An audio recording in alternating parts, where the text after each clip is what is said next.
Ndugu zangu watazamaji wa Dr. Kondo Online TV, kwa mara nyingine tena tupo hewani kuzungumzia masuala mbalimbali ya kimataifa, lakini leo tutaangazia hii mahakama ya kimataifa ya uhalifu ama International Criminal Court of Justice, ambayo makao makuu yake hapo The Hague, na imefanya kazi kubwa sana katika toka ilivyoanzishwa katika kufuatilia uhalifu wa kivita, mauaji ya kimbari na uvunjifu wa haki za binadamu katika mataifa mbalimbali. Na palikuwa na mategemeo makubwa sana na shauku kubwa kuanzishwa kwake kungeleta mtengamano wa dunia na haki kutamalaki, kwa sababu kulikuwa na vitendo vingi katika baadhi ya nchi ama nchi mbalimbali duniani, ima viongozi ama magrupu ya wahalifu yalikuwa yanafanya vitendo ambavyo sio vya kibinadamu, ama iwe wakati wa vita ama wakati wa amani katika njia mbalimbali.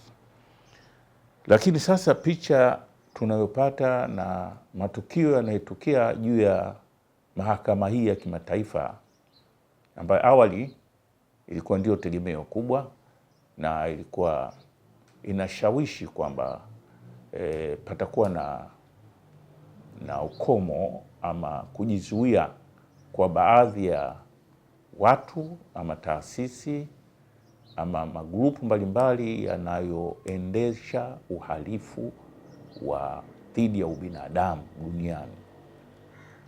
Kama ilivyo na mustakabali wa taasisi za namna hii nyingi zilipokuwa zinaanzishwa, zimejidhihirisha baadaye malengo yamekuwa mchanganyiko ama yana changamoto. Nitasema case study mbili. Kwanza, hii mahakama inapofanya kazi yake kwa haki na usawa, bila kubagua, bila kuonea, inajikuta ipo kwenye mgogoro, kwa sababu wakubwa ama nchi zile ambazo zenye nguvu kiuchumi na kijeshi, na hizi tunazosemea ni Marekani, nchi za magharibi na kadhalika, kuna mambo mengine hawawezi kuyakubali ama hawayapendi. Tafasiri zao katika hizi sheria za kimataifa ni pale zinapowafeva ama zinapotekeleza malengo ama maslahi yao. Hawaoni aibu mara nyingine hata kuwa double standard katika jambo hilo ambalo wanalitetea, lakini kwingine wakalipinga. Sasa tunajifunza nini? Tunajifunza kwanza, lazima tuelewe hizi taasisi zinapoanzishwa zinakuwa na malengo zaidi ya yale ambayo sisi tunayafahamu, na tutayafahamu tu pale panapogusa ukweli, panapogusa haki, panapogusa aina fulani ya ubaguzi katika kutekeleza yale malengo yaliyokusudiwa ambayo ni haki na usawa. Kwanza, takriban miaka iliyopita, kabla hili tukio ambalo nataka kulizungumzia la kuondolewa kwa huyu Chief Prosecutor Karim Khan katika hiyo taasisi ambayo mahakama ya uhalifu wa kivita ICC ama International Criminal Court, palikuwa na tukio linalofanana na hilo, ndo naashiria picha nzuri. Palikuwa na mama mmoja anaitwa Fatou Bensouda. Huyu alikuwa ni Mgambia, ni diplomat, alikuwa high commissioner nchini Uingereza, lakini baadaye akateuliwa kwa sifa zake za wanasheria mahiri ya manguli kuwa prosecutor. Huyu nafikiri alikuwa wa pili, baada ya kwanza huyu ndo akawa wa pili. Huyu Karim Khan ndo watatu ambaye ameondolewa majuzi. Huyu mama alipokuwa ameingia kwenye chombo hiki alikuwa na imani kwamba anakwenda kutetea haki sawa, bila kujali ukubwa wa nchi ama ukubwa wa mtu. akajikuta yupo tofauti, na hasa katika yale ambayo mataifa hayo makubwa yanapigia kelele, lakini wanapopiga kelele sio kwa wao, isipokuwa kwa wengine watekeleze ama wafatwe, ama iwe ni kigezo cha kuziumbisha baadhi ya nchi ama kuondoa wale viongozi ambao wanafikiri kwamba wanakwenda against ya maslahi yao. Sasa kilichotokea ni yule mama na alafu baadaye amezungumza katika interview nyingi tu, amehojiwa na vyombo vingi vya habari vya kimataifa, Al Jazeera, CNN na kadhalika, na baada ya kuondoka kwenye madaraka. Lakini anasema nilipambana na matatizo makubwa sana, kwa sababu alipokuwa anajaribu kutekeleza kazi zake, na hasa alipotangaza ata investigate uhalifu uliotokea Afghanistan na baadaye Palestina, hapo ndo akagusa wakubwa, kagusa moyo wakubwa. Hawa hawatakiwi kuguswa. Marekani na wenzake hawatakiwi kabisa kuguswa. Na wanaona ile mahakama haikuundwa kwa sababu yao ama mtu mwingine utatoka katika nchi vidogo vidogo Afrika huku, Latin America na kadhalika, sio wao. Na hayo wanasema wala haya si maneno ambayo ya kuficha. Wanasema kabisa, sema hii mahakama ikuundwa kwa ajili ya nchi kubwa kubwa kama hizi Israeli, na hapana. Hivi nchi vingine hivyo. Na wanatuita kwamba tuna demokrasia. Pamoja tunajitahidi kufuata mifumo yao na kuita wao, lakini hao wanaona hapana. Hao wanastahili tu kubuluzwa kuvurugwa kidogo. Na mwingine hata kutumiwa. Alipogusa hapa, ndipo pakatokea vitisho vya maisha yake bila haibu, vitisho vya familia yake, na akapata msukosuko mkubwa sana. Huyu Fatou Bensouda ni kielelezo, ili ilikuwa kama trailer. Kwa hiyo katika muda wake wote pale alipogusa kutaka kufanya investigation katika maeneo haya ambayo yalikumbwa na vita ya Afghanistan, Iraki, Palestina, Marekani akajaribu sana. Akasema hii court ya maana hii haifai na nini kadhalika, na huyu mama anatakiwa akawekewa vikwazo very rigid kama mhalifu. Huyo anatekeleza yale ambayo hizi nchi ambazo zinasema zinatetea haki, uhuru na ubinadamu kwa misingi hiyo, na mpaka ndio wali-initiate na ndio walianzisha kichombo. Lazima tukumbuke, wala sio vitu vidogo vidogo. Hizi nchi ndio wali-initiate kwa haitamna. Palikuwa na mahakama ya kimataifa ile ambayo baada ya vita, alafu baada ya kusha vita vikuu vya pili walianzisha, na ile ndio waliwahukumu. Kuwe na mahakama inafanana na ile ambayo ndo kaita hiyo ICC, International Criminal Court.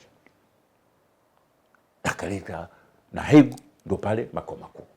Kwa hiyo sasa huko kwingine bosi ndio wamekamata viongozi, Afrika wamekamata viongozi, nchi zote Latin America, lakini walipoanza kugusa kwenye moyo ambayo wao wanaona kwamba untouchable, hapana, hawakubali hapa.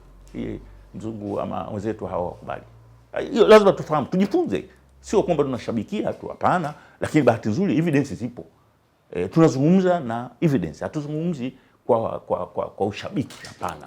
Haya ndio mambo manakio tokea tuzingatie tunapojaribu kushabikia kwa undo ukweli halisi. Kwa hiyo yule mama aliondoka katika mazingira magumu sana, na anaeleza kwamba alikuwa visited na mkuu wa Mossad wakati ule, akamwambia mama, unazungumza, lakini vitisho vikubwa sana alikuwa mengine katika maisha. Akaona sasa, yani alipomaliza muda wake miaka 9, mama akafunga vilago kutaka tena kuongeza manini, akaondoka. Ndo akaja huyu Karim Khan. Karim Khan amefanya kazi mbalimbali, na moja kesi ambayo kama tunakumbuka ambayo ni kubwa, alikuwa pressurized na nchi za magharibi hizi, mpaka akamwekea akatoa warrant ya arrest kwa kiongozi wa nchi kubwa, Urusi, Vladimir Putin.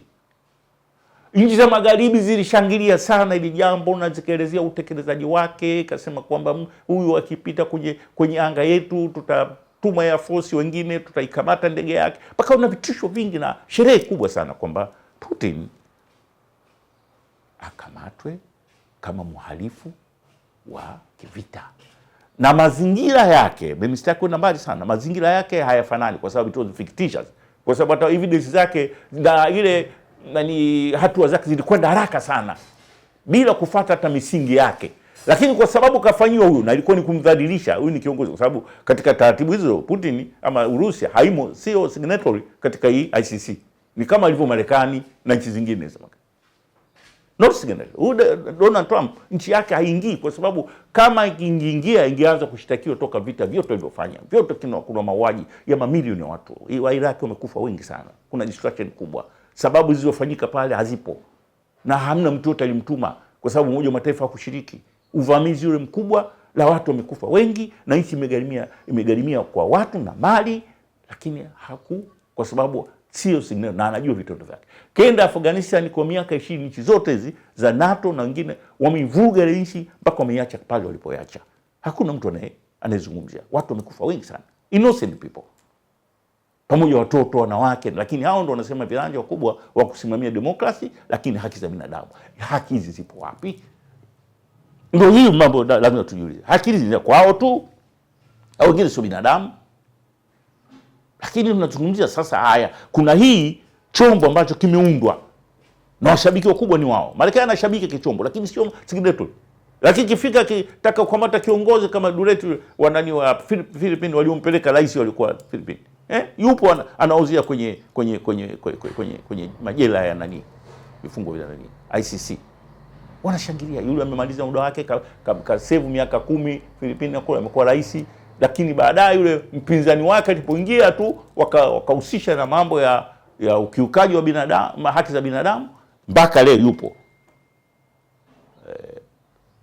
Slobodan Bosnia alikamatwa, wengine wamekufa jela, na kadhalika na kadhalika. Mifano ipo mingi. Taylor huyu akina Lebre, mifano ipo mingi. Lakini yote haya ni nchi hizi ambazo zinazoandama. Hatusemi kwamba wao viongozi ni wazuri, wana ubaya wao, na kuna mambo ambayo mengine sio kibinadamu. Lakini kuwe na fairness katika jambo hilo tunapoliangalia katika dunia, na kuwe na utaratibu ambao unaofanana. Mhalifu ni mhalifu. Sasa unamkamata mhalifu aliyoiba kuku, unamwacha mtu ambaye mwingine kaiba mabilioni ya hela. It doesn't make sense. Huyu kaiba kuku kijijini kwa njaa na nini, hata kama njaa, lakini wanasema ni mwizi. Mwizi ni mwizi, sawa. Lakini huyu anaiba mabilioni, wanasema hapana, huyu hapana, huyu. Hayo ndo dunia ya ubabe, hiyo ndo ilivyo sasa hivi. Sasa ukiangalia kesi ya huyu mama na malalamiko aliyofanya na akaondoka, ile investigation ikafa. Hapakuwa tena habari investigation ya Afghanistani, Iraki, Palestina, hamna. Pamoja kwamba alishaanza ili watu wakamatwe. Maana ukisema wakamatwe pale, wakamatwe Marekani kiongozi, ama wakamatwa Benjamin Netanyahu. Sasa akaingia Karim Khan baada ya kutoa arrest warrant kwa Putin, watu wakaanza kusema sasa mbona huyu anafanya genocide? Mauaji ya kimbali, anaua watoto, anapiga hospitali, hakuna kitu chochote anafanya. Sasa haya hatuyaoni? Hawa Palestina sio binadamu? Binadamu kama binadamu. Na Karim Khan akaona hapana, ni kweli. Aka initiate investigation, akaanza kuandamwa. Kufanya initiation tu, akaanza kuandamwa, akaambia acha hilo. Hawa Palestina sio ni binadamu, lakini sio binadamu kama wengine. Wache wauawe. Hapana, hiyo mwanaume akaona sasa aibu. Uwezo ukawa na sheria ambayo huku unamkamata, unasema Putin akamatwe kwa ushahidi ambao kwa kweli una mashaka. Kwa sababu hata investigation yenyewe ilivyokwenda ilishabikiwa tu. Lakini hapa pana evidence kabisa, na huyu anaendelea kuua, na kipindi hicho anaendelea kuua watu na watoto na kadhalika, na Gaza imechafuka kwa mauaji. Maelfu ya watu wamekufa. Dunia imekaa kimya. Kwa sababu anaiua ni katika upande wa kwao. Kwa hiyo alipoanza hilo ndio akasakamwa Karim Khan, chief prosecutor wa ICC. Kwa mara ya kwanza ile board assembly ikasema sasa twende katika legal procedure. Kilichofanyika nini? Wakateuliwa majaji watatu, wamewateua wao wenyewe wafanye investigation thoroughly na wajaribu kuona kama pana ukweli, basi awajibike. Ile kundi la majaji watatu, mmoja wapo akiwa mwanamke, likafanya kazi ile kwa uadilifu. Peji zaidi ya 5 ziliandikwa. Akawa yule bwana amekuwa cleared. Hakuna evidence, kwa sababu yule mama aliyokuwa anamuita jina la Sara, ambayo ndio alisema kanyanyaswa kijinsi kimapenzi, hapa kuna ushahidi wote. Wakitaka kukuzulia jambo watalizua tu na wataweka mazingira yale ambayo. Kwa hiyo yule bwana chief prosecutor akawa cleared mwaka 2024 Novemba. Sasa kinachofanya wale mabana ndio wanasema they die hard, wakikazania jambo lao pana kazi, wakaanzisha kasema pana. Sasa hapa wakaanzisha jambo lingine, wakasema pana, wametoka kwenye sheria legal framework ambayo majaji wale wamewateua wenyewe ambao wafanya kazi, wakaikataa ile ripoti. Sasa hapa pana haki, pana sheria, wakasema kwenye assembly, kwenye ile baraza lile la wanachama, ambao wanachama wapo 125, lazima ndio wapige kura. Sasa unatoka kwenye sheria unaingia kwa watu ambao layman, ambao hawana sheria, hawajui sheria, wanapiga kura kwa jambo ambalo la kisheria. It makes sense. For the first time katika toka hii mahakama hii ya kimataifa inaanzishwa, ndio anaondolewa chief prosecutor katika misingi ama mazingira hayo. Je, hiyo mahakama inao halali? Hiyo mahakama iliundwa kweli kwa mustakabali ule, ama ile mahakama ni double standard? Ama ile mahakama ni kwa ajili ya nchi za Kiafrika hizi maskini ya Mungu, viongozi wao na wananchi na wenyewe tunashabikia? Lakini wewe unashabikia leo, utakuwa sio kiongozi. Kwa kiongozi ile iliyotumika kwa mwingine itatumika kwako, kwa sababu wale nia yao, malengo yao tofauti na unavyofikiria. Kile chombo kimeanzishwa kama wanavyosema, kama Donald Trump alisema kabisa hiki chombo si kwa ajili. Donald Trump amempiga kwanza huyu Karim Khan, aliwekewa au alipigwa sanction nyingi tu na kutishiwa maisha yake. Wale masenata 60 wa Marekani walisema wote karibu, wakasema huyu anatakiwa, huyu hata aondolewe kabisa, fai.